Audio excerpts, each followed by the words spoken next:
I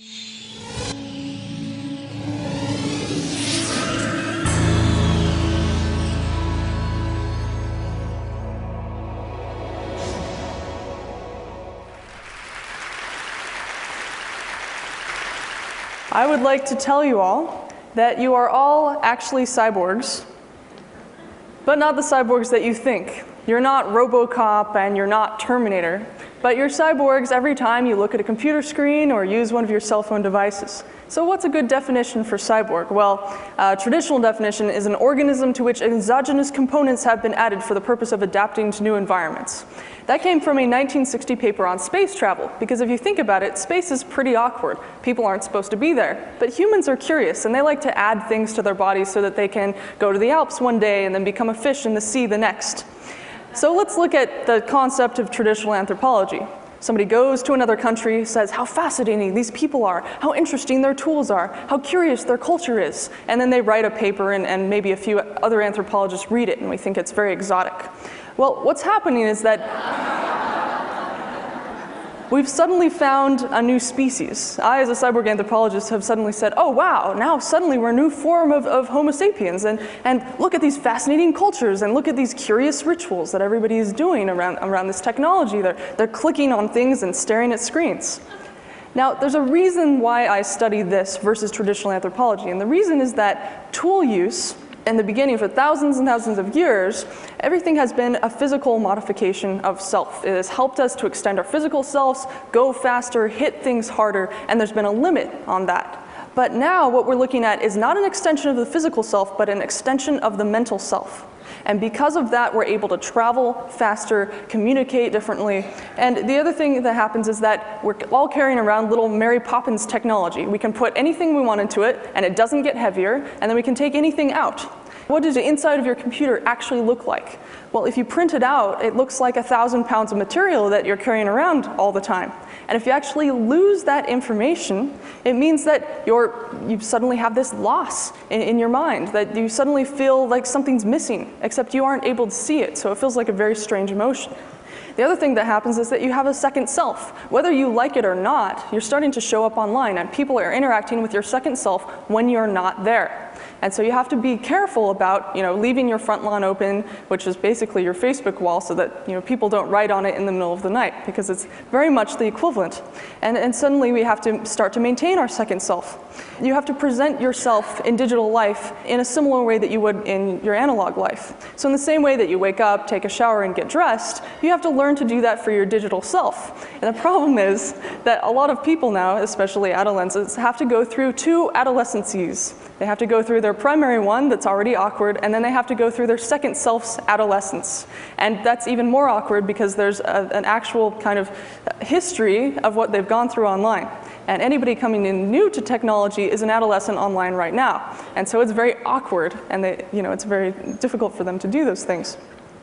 So when I was little, my dad would sit me down at night and he would say, I'm going to teach you about time and space in the future. And I said, great. And he said one day, what's the shortest distance between 2 points? And I said, well, that's a straight line. You told me that yesterday. I thought it was very clever. He said, no. Here's a better way. He took a piece of paper, drew A and B on one side and the other, and folded them together. So where A and B touched, and he said, that is the shortest distance between 2 points.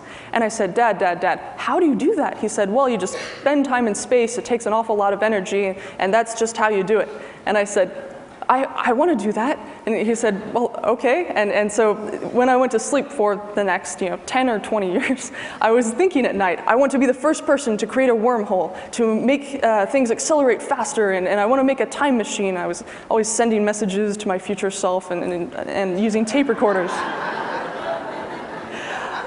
But then what I realized when I went to college is that technology doesn't just get adopted because it works. It gets adopted because people use it, and it's made for humans. So I started studying anthropology. And when I was writing my thesis on cell phones, I realized that everyone was carrying around wormholes in their pocket. They weren't physically transporting themselves, they were mentally transporting themselves. They would click on a button and they would be connected as A to B immediately. And I thought, oh wow, I found it, this is great. So over time and space have compressed because of this. You can stand on one side of the world, whisper something, and be heard on the other.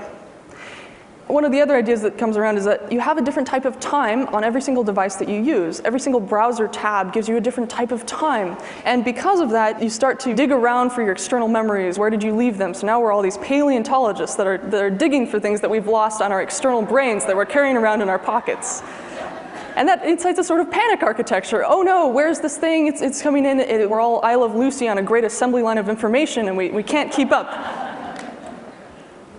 And so what happens is when we bring all of that into the social space, we end up checking our phones all the time.